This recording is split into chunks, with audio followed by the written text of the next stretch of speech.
Հարգելի բարեկամ, այսօր Հայաստանում, եթե նկատում եք, ասես մի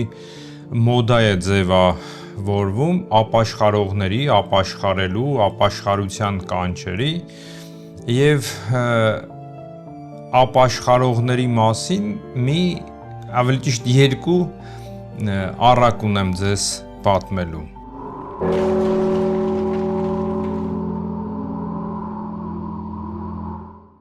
Խաղացում քեզ հարգելի բարեկամ, ով որ հետևում է իմ YouTube-յան ալիքին, երևի նկատած եք, որ պարբերաբար ես անդրադառնում եմ ապաշխարության, խոստովանության այդ խորհրդին։ Հայ եկեղեցին ունի 7 խորհուրդներ, որոնցից մեկը դա ապաշխարության խորհուրդն է։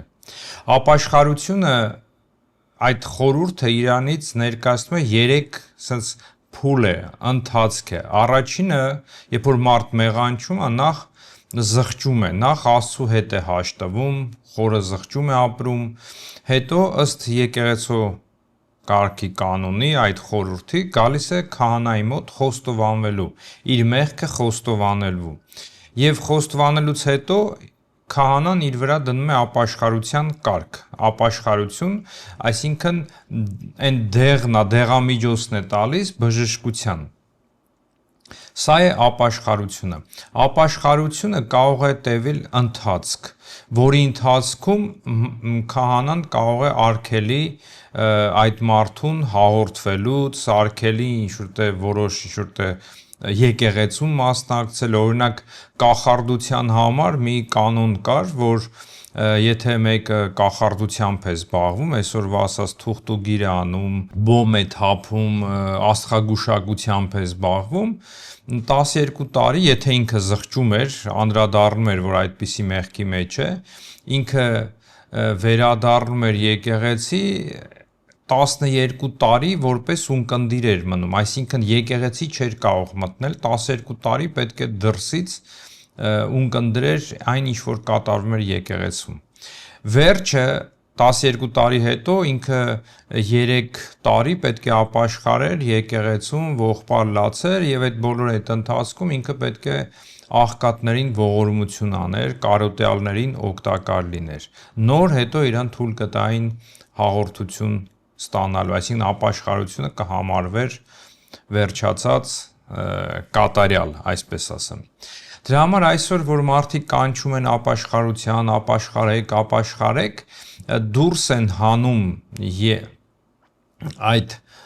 քահանայի մոտ խոստովանվելը եւ գործելով ուղղվելը, այսինքն այդ ընթացքը, որ քահանան իր վրա կարող է դնել, դա ավելի նմանվում է աղանդավորական ինչ-որտեղ մի ժամանակակից, թեթև, sense light տեսակ ապաշխարության, որ ասա մեղահասու, Աստված քեզ ներում է, ծնգի արի, մեղան են ցանկը կամ էլ կարթա ու վերջ, Աստված քեզ ներում է։ Բայց կան ծանր մեղքեր, որոնք մարդ պետք է գործնական փոխվի։ Եթե չի փոխվում, դա այդ ապաշխարությունը ընդունելի չէ, այդ խորհուրդը չի կատարում։ Ինչու է ապաշխարությունը խորհուրդ, որտեվ այդտեղ գործում է Սուրբ Հոգին։ Դրա համար մարդ, որ անկեղծ զղջում է իր արածի համար, գնում խոստովանվում է, որպեսզի թողություն ստանա, ըստ Տիրոջ խոսքերի, որ ում որ արձակեք երկրի վրա, արձակյալ կլինի, ում որ կապեք, կապված կլինի։ Այսինքն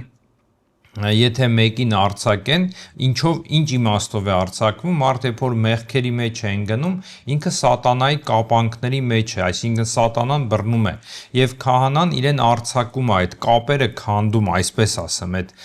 Սուրբ Հոգի շնորհիվ։ Սա է այդ խորհուրդը։ Դրա համար մարդը արդեն երբ որ ապաշխարելուց, այսինքն խոստովանելուց հետո ինքը Աստծուց ուժ է ստանում, որպեսզի այդ բժշկության ընթացքը անցնի, այսինքն ապաշխարության կարգը անցնի։ Ցավոք սրտի այսօր շատ բաներ անտեսվում են հայ եկեղեցում, որովհետև մարդկանց հանդեպ ինչ-որ ողորմած են գտնվում քահանաները, այսինքն ներողամիտ են գտնվում շատ բաների վրա, աչք են փակում, խիստ չեն մոտենում, մյուս ծայրահեղությունն էլ կա, շատ խիստ են մոտենում, այդ էլ մյուս ծայրահեղությունը։ Այսօր ես չեմ խոսալու այդ ընթացքի մասին, թե ինչպես քահանան պետք է լինի, ինչպես պետք է լինի ապաշխարությունը, այլ ուզում եմ ասեմ, որ այս տարիների ընթացքում երևի նկատել եք Հայաստանում շատ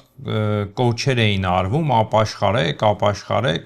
եւ ես դրա մասին խոսում անդրադառնում եմ, որ դա այդպես չի, sense թեթևա ապաշխարեցինք, ինչ որ ուզում ես արա, մեղ գործի, մի հատ արի ասա Տեր ներիր ինձի, մեղա ծունգի արի քահանա առջև ու վերջ քո մեղքերը ներվեցին, բայց եթե դու հաջորդ օրը նույն մեղքն ես գործում գիտակցաբար, այդ ապաշխարությունը օգուտ չունի, նույն Տաթևացին ասում է օրինակ ապաշխարություն, եթե մեկը խոստովանվում է կամ ուզում է ապաշխարել, զղջում է այն դեպքում, երբ որ ինչ-որ մի բան է հետել կամ մահվան դուրն է հասել ու ինքը ստիպված ապաշխարում է կամ էլ ինչ-որ այլ ուրիշ պատճառներով է ապաշխարում, ոչ թե հոժար կամքով, ամբողջ կյանքը անառակ կյանք է ապրել, մեղքերի մեջ ապրել է, հա, եւ այսօր իրեն ինչ-որ ձևով պարտադրում են, կամ մահն է եկե, կամ հիվանդ է ու ինքը ստիպված, ասում այդ ապաշխարությունը կատարյալ չէ, անկեղծ չէ, որովհետեւ եթե այդ մահը չլիներ, կամ հիվանդությունը չլիներ, կամ էլ մեկը չպարտադրեր, ինչպես այսօր է արվում, այդ մարդը իր հոգը չէր, իր կյանքը կապրեր, կգնար, իսկ հիմա մարդուն ստիպում են, մարդը գալիս ապաշխարում է այսպես, ծնգի է գալի, աղոթում է եւ Աստված իրան ներեց, ինքը արդեն մաքրված է եւ ցավալին այն է, որ երբ որ մարդ մտածում է, որ Աստված իրան ներել է, ինքը ապաշխարել է, ինքը կարող է ուրիշներին մատնացույց անի, թե դուք ինչպես պետք է ապաշխարեք եւ այլն եւ այլն։ Դրա համար այսօրվա երկու առակ կա, որը ցույց է տալիս այն մարդկանց, որոնք իրականում չեն ապաշխարի, իրականում իրանք ներքուստ այդ փոփոխությունը իրենց կյանքի մեջ տեղի չի ունեցած, իրենք արտակնապես, ինչպես Պողոս առաքյալն է ասում, արտակնապես բարեպաշտության, աստվածպաշտության կերպարանք են ընդունում, բայց այդ զորությունից զրկված են, այսինքն իրականում իրենք այդպիսինը չեն, իրենք այդ ապաշխարած վիճակը չի, որը նորից ցավոք սրտի ասում եմ, դա ներմուծվեց աղանդավորական, այս մոտեցումներից մեր եկեղեցու որոշ հավատացյալներ, դպիրներ, սարգսակներ այդ բանը տարածում են, ուխտ երթեր են անում, քայլում են փողոցները եկեղեցուց եկեղեցի, մտածելով, որ այդպես քայլենք մեր մեղքերը կներվի, այդպես չի։ Ուրեմն առակներից, ուրեմն մի մարդ է լինում, որոշում է անտառ գնալ եւ իրեն խրատում են, ասում են անտառ մի գնա, մի վայրի կատաղած արջ կա, որը հարձակվում է բոլորի վրա, այս մարդը ասում է Աստված ինձ հետ է, ես գիտեմ ինչ կանեմ, ես գիտեմ ինչպես կվարվեմ, Աստված ինձ չի թողի, ես հավատացյալ եմ, աղոթող եմ եւ այլն, ապաշխարած եմ։ Ուրեմն գնում է ճանապարհին եւ մի ժամ հետո հանդիպում է այդ արջին, արջը իր վրան է, ինքը արջի վրա եւ այդ արջը մի պահ հարձակվում է։ Եվ այս մարդը փախնում է, ընթացքում աղոթելով, խնդրելով Տեր, փրկիր, ազատիր այս արջից, չէ, արջը ավելի է ոգևորված գալիս այդ մարդու հետևից եւ անտառի մեջ մոտ մի ժամ վազում են։ Վազելուց հետո արդեն մարդը ուժասպառ լինելով, բայց արջի հեչ հոգը չէ, այսինքն ինքը չի հոգնում, այս մարդը ուժասպառ ընկնում է գեդին եւ գոռում է Տեր Աստված, գոնե նենց հարեսի, գոնե քրիստոնյա դառնա այս արջը։ Եվ այդ արջը այդ պայն հասնում է այդ մարդուն, ցած կանգնում է, սկսում է նայել այդ մարդուն եւ այսպես խաչակնկվում է, ասելով ճաշակեցուկ խաղաղությանս կերակուրս, որ պարգևյալ է մեզի տիառնե, օրտնյալ է Տերի պարգևես յուր ամեն եւ հանգիստ խաղաղությամբ ուտում է այդ մարդուն։ Սա ցույց է տալիս, որ մարդ դարավ քրիստոնյա, հա, ինքը արտակնապես աղոթք է անում, սաղմոսներ է կարդում, խաչակնկվում է եւ այլն, բայց իր այդ գիշատիչ վիճակը չփոխվեց։ Ինքը նույն գիշատիչն է։ Սա է ցույց տալի, կողքից նայում ես մարդ, այ բարեպաշտ է, Աստծո անունն է բերան առնում, աղոթում է, գրքեր է կարդում, բայց իրականում ինքը չի փոխվել, իր հին մարդը չի փոխվել, հին մարդը մնացել է իր մեջ։ Մյուս առակը դա գայլի մասին առակ է, ուրեմն գայլը մի օր արթնանում է եւ որոշում է ապաշխարել։ Ինչ-ինչ պատճառներով զղջում է, թե ինչ որ նպատակներով, չգիտեմ, արջը գայլը ապաշխարում է եւ որոշում է ներողություն խնդրել կենթանաբանական աշխարհից անտառի։ Ճանապարհին առաջինը հանդիպում է նապաստակին, բռնում է նապաստակը վախից արդեն, որ հիմա պետք է գայլի կերակուրը դառնա, նախաճաշը։ Գայլը ասում է նապաստակ եղբայր, Աստծո սիրույն ինձ ներիր, որովհետև քո հանդեպ, ընտանիքիդ, գերդաստանիդ հանդեպ ես սխալ եմ եղել, մեղանչել եմ, ներիր ինձի։ Նապաստակը վախից ասում է Աստված ների, այս գայլը բաց է թողնում, գնում է աղվեսին է բռնում, նույն ձևի աղվեսին, աղվես քույր ներիր, անարդար եմ եղել քո գերդաստանիդ հանդեպ,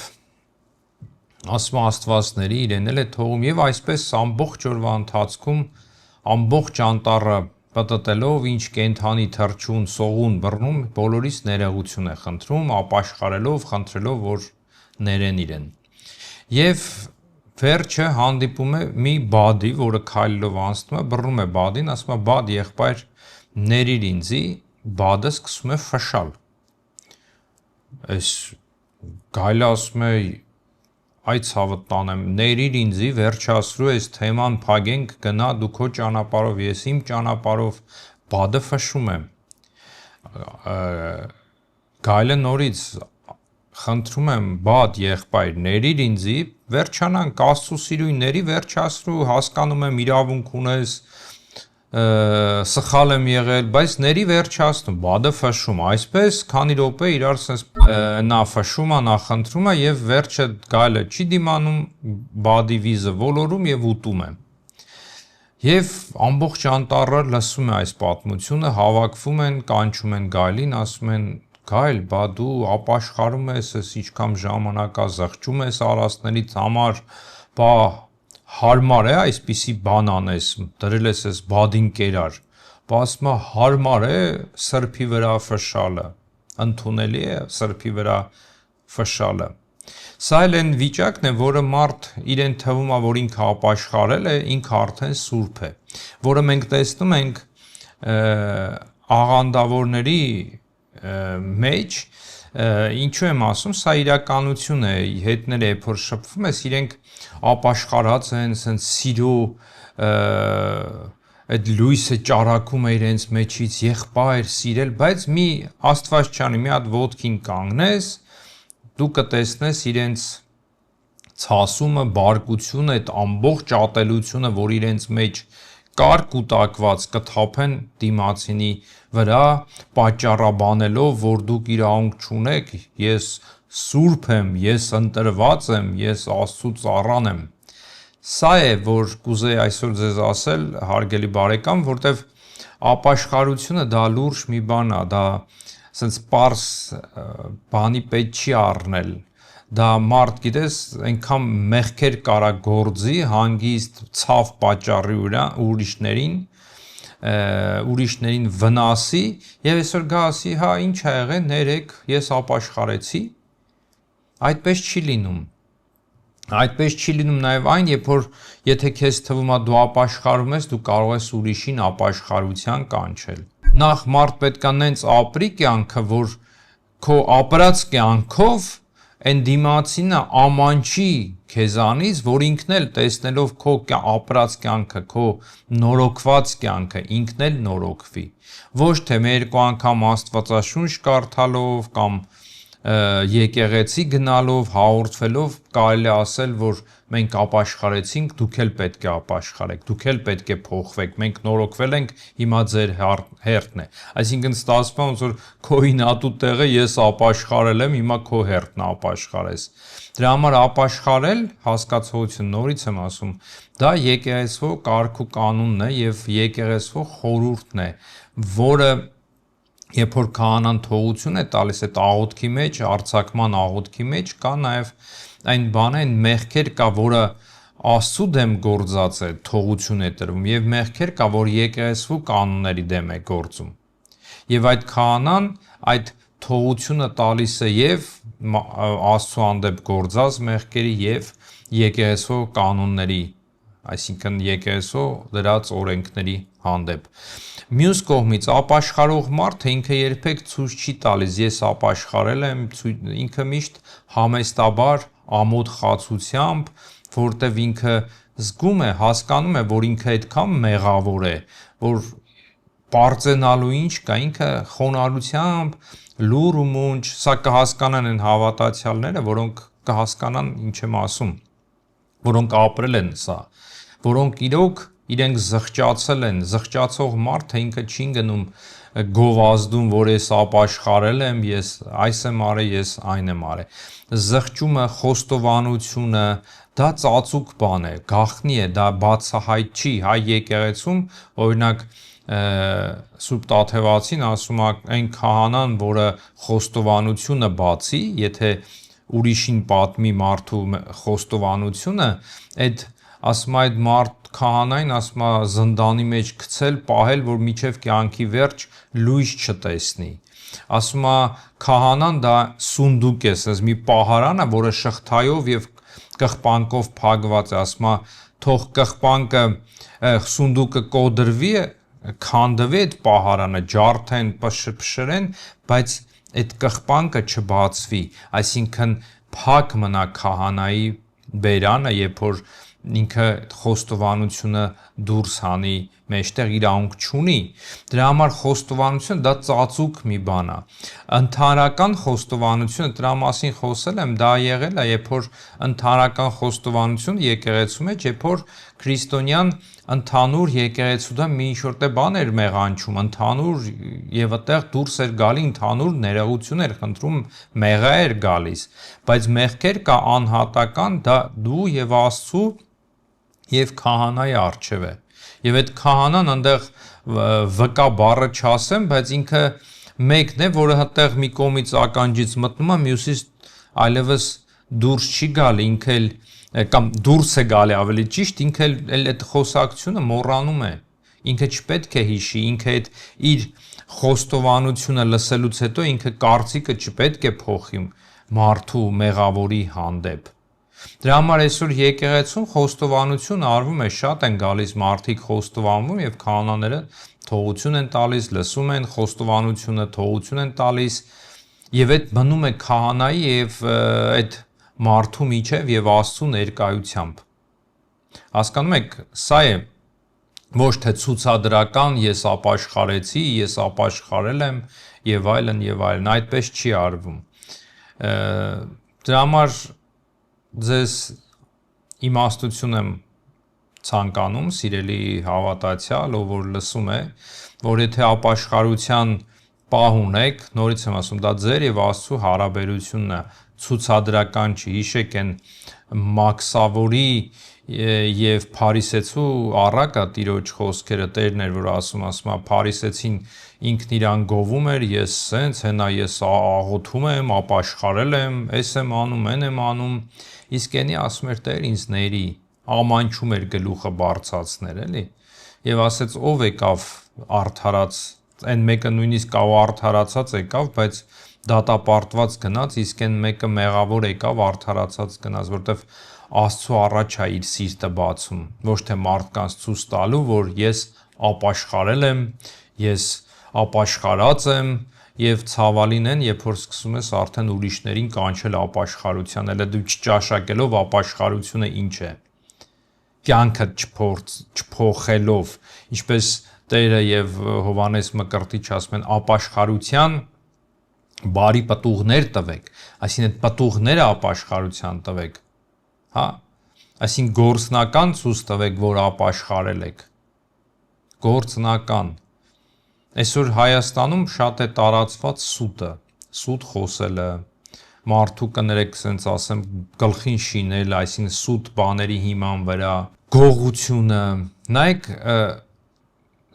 Պողոս Առաքելը ասում է ստասանը եւ գող արքայություն չեն մտնի, իրանք նույն բանն են, գողն էլ է սուտ ասում, սուտն էլ է գողանում։ Գիտեք, Տաթևացին ասում է, եթե մեկը գողություն է անում, նյութական բան է գողանում, ինքը վաղը կզղջա, կվերադարձնի, քանի անգամ կարա վերադարձնի, բայց եթե մեկը մեկի անունն է գողանում, ինչպես պետք է վերադարձնի, լավ զղջաց, բայց ինչպես պետք է վերադարձնի, երբ որ մարդու անունը, մարդուն զրպարտում են, չարախոսում են, բամբասում են, սուտ բաներ են տարածում, եւ այսօր դու զղջում ես, որ դու տենց բան ես արել, բայց արդեն այնքան է տարածվել, որ այդ մարդը, որի մասին խոսում են, էլ չեն ուզում երեսին նայել, հայոյում են, անիծում են ուրիշներն էլ, եւ ինչպես պետք է այդ մարդու անունը վերադարձնես։ Ու այսօր ասել, հա, ես ինձ Տերը ներեց, բա ինչպես ես փակում այդ հարցը։ Սուտը այնքան է, որ ծանր մեղք, որովհետև Տերը ասես, չէ, ասում է, ստի հայրը դա սատանան է։ Դրա համար սուտ ասողների հայրը սատանան է։ Սուտ մարդ, որի կյանքը դարել է սուտ խոսել, որպիսի ծածկի իր մնացած մեղքերը կամ ուրիշ սուտերը, ինչպես կարա հայր մեր ասել։ Տաթևացին ասում է հայր մեր, երբ որ ասում ենք այդ տես մեղավոր մարդիկ, իրանք սատանային են հայր ասում։ Եվ մյուս մեղքն են գործում, երբ որ ասում են, որ երկնքում ես, այսինքն սատանան երկնքից ընկել է, եւ դու իրան նորից երկինք ես բարձրացնում։ Այսինքն սուտ խոսելը դա ծանր բան է։ Չնայած խոստովանենք բոլորս կյանքի մեջ որոշ սուտեր խոսել ենք, բայց երբ որ այդ սուտը դու խոսում ես ուրիշի կյանքին վնաս տալու, ուրիշի անունը զրպարտելու, ուրիշին ցավ պատճառելու, դա ծանր մեղք է։ Ուրիշ բան, որ նորից եմ ասում, որը արդարացի չի, երբ որ սուտ ենք խոսում, երբ որ մի բան են ասում, մենք վախենալով, որ մեր հետ մի բան կլինի, խաբում ենք, դպրոցում, ծնողների առջև, չէ, եղել են։ Չարություն են կարել, ասում ենք ես չեմ արել, չգիտեմ ով է արել։ Սրանք բաներ են, որոնք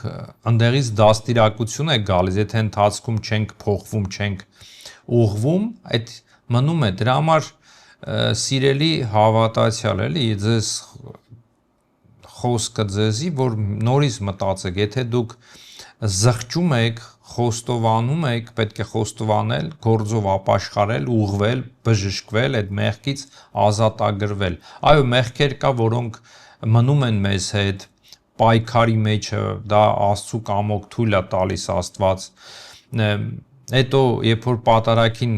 Սարգսակը բարձրաձայն կոչում է ժողովրդին, մի ոք երեխայից, անմաքրից, ապաշխարողած, այսինքն նրանք, որոնք դեռ ապաշխարության մեջ են, որ չեն կարա մերձենալ, մոտենալ է Սուրբ Խորհրդին, դեռ էլ բժշկության մեջ են։ Այսօր նյութը դա չի, թե ինչպես է արվում, ինչպես անենք, դրա մասին չի, այլ նորից եմ ասում, այն մասին է, որ մարդ եթե մեղքերի մեջ է ու ուղղակի ասում է, ես ապաշխարեցի, էլ ես հարց ու բան չունեմ, ես արդեն մաքուր եմ, սրբվել եմ, նորոգվել եմ ու ես կարող եմ ուրիշներին կանչել ապաշխարության եւ ուրիշներին դատել։ Եվ Տերը տեղ ինչ է ասում, դատելը չի արգելում, Տերը ասում է դատելուց արդար դատի, բայց երբ որ դու դատում ես այն դեպքում, երբ որ գերանը աչքիդ մեջ է, դու ընկել ես ուրիշի աչքի ճյուղն ես ուզում հանել եւ ուրիշի աչքի մեջ եղած ճյուղի համար ես դատում, բայց չես տեսնում քո աչքի գերանը։ Դա անկեղծ չի։ Ապաշխարողը նորից եմ ասում,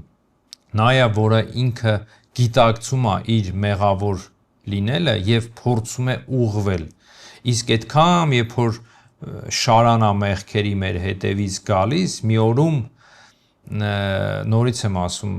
Աստված ներող է, ինքը մի ակնթարթում ներողում է ես բան չունեմ ասելու, բայց երբ որ դու այդքան մեկը ցավ է պատճառում այդքան մարդկանց, ինքը պետք է այդ մարդկանց հետ հաշտվի, իրանց փոխհատուցի, այսպես ասեմ, այն ինչ որ ինքը արել է։ Սա է մեր եկեղեցվո խորհրդի իմաստը։ Այսօր այսքանը, շնորհակալ եմ ձեզ, Աստված ձեզ պահապան։